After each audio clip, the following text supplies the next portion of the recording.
Hola a todos y a todas, bienvenidos a un nuevo encuentro de las clases abiertas de sociales de la Universidad Nacional de Villa María. Bueno, en esta oportunidad vamos a estar charlando sobre el 25 de mayo, esta fecha patria tan importante para nuestro país, y vamos a estar hablando un poco de los grandes debates intelectuales y políticos que hay en torno a este acontecimiento. Por supuesto, de manera breve, introductoria, porque es un videito corto y es lo que podemos hacer en el contexto de esta pandemia global. Para empezar, lo primero que quería señalar es que cuando nosotros nos referimos a 1810 como el comienzo de las independencias en América Latina,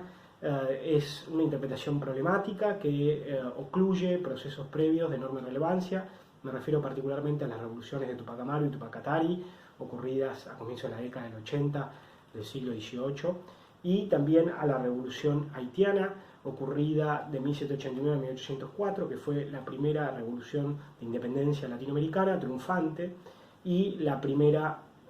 y única revolución de esclavizados que triunfó en la historia de la humanidad. Estos procesos tradicionalmente ocluidos y a los que no se les presta suficientemente atención, sobre todo a nivel de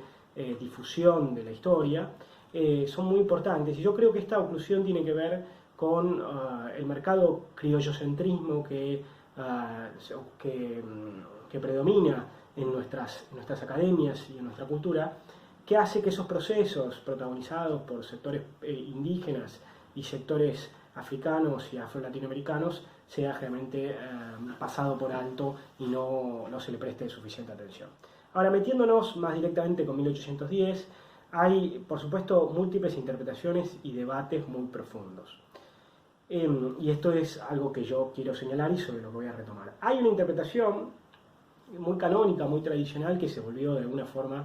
la que podríamos llamar como la historia oficial del tema, y es la que está muchas veces representada en los actos escolares, que es esta idea de 1810 como el comienzo de la argentinidad, como el comienzo de la independencia argentina,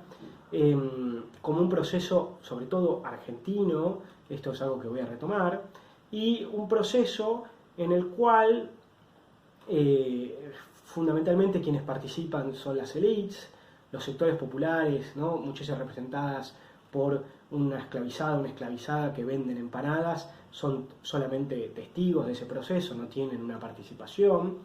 Es una revolución marcada por fundamentalmente la Revolución Francesa, marcada por la Ilustración, es una revolución liberal, librecambista, pro-británica, que tiene a Mariano Moreno y a Belgrano como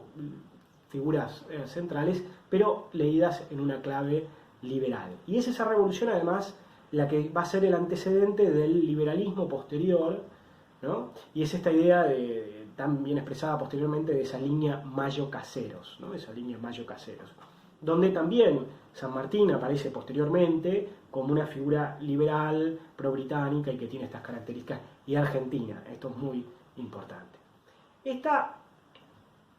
primera interpretación que comentábamos antes ha sido ampliamente discutida por múltiples sectores y ha sido discutida por el revisionismo más tradicional en nuestro país, discutiendo fundamentalmente este carácter liberal, discutiendo las reivindicaciones de sectores, de figuras como Mariano Moreno, discutiendo la construcción que se hace de San Martín. Y ahí hay una reivindicación, por ejemplo, particularmente en la Revolución de Mayo, de la figura de Cornelio Saavedra como representante de los sectores populares, como representante de lo que va a ser la génesis del federalismo, entendiendo que Mariano Moreno era un líder librecambista, era un líder ilustrado que desconocía la realidad nacional y que carecía del apoyo de los sectores populares, ¿no? Entonces, ha habido el revisionismo, que es un movimiento historiográfico y político que surge en la década del 30 en nuestro país, va a ser también una relectura compleja de la Revolución de Mayo, que tiene múltiples matices. También la Revolución de Mayo va a ser discutida posteriormente por sectores revisionistas, pero de otro tinte, un revisionismo más propio de vertientes nacional populares o de izquierda nacional, representada fundamentalmente en la actualidad por Norberto Galasso, que va a releer a Mariano Moreno en una clave de liderazgo, en una clave centrada en el plan de operaciones, ¿no? El plan de operaciones fue un texto que apareció en el Archivo General de Indias durante el siglo XIX y que se lo dieron a Mitre y que Mitre lo perdió. Y ese es un plan de operaciones que se ha discutido muchísimo sobre la veracidad de ese documento y sobre la autenticidad de ese documento en general y sobre la autoría de ese documento. Y hay figuras como Norberto Galasso y también originariamente Raúl Escanabio Ortiz que leyeron ese documento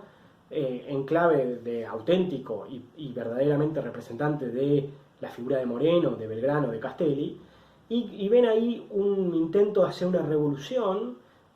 muy radical, pero no librecambista, sino estatista, proteccionista, protoindustrialista, ¿no? Toda una lectura muy diferente al Mariano Moreno que se había construido previamente, un Mariano Moreno liberal y librecambista y pro-británico. Esa interpretación también ha generado, como les decía, múltiples discusiones y es una nueva forma de leer la Revolución de Mayo.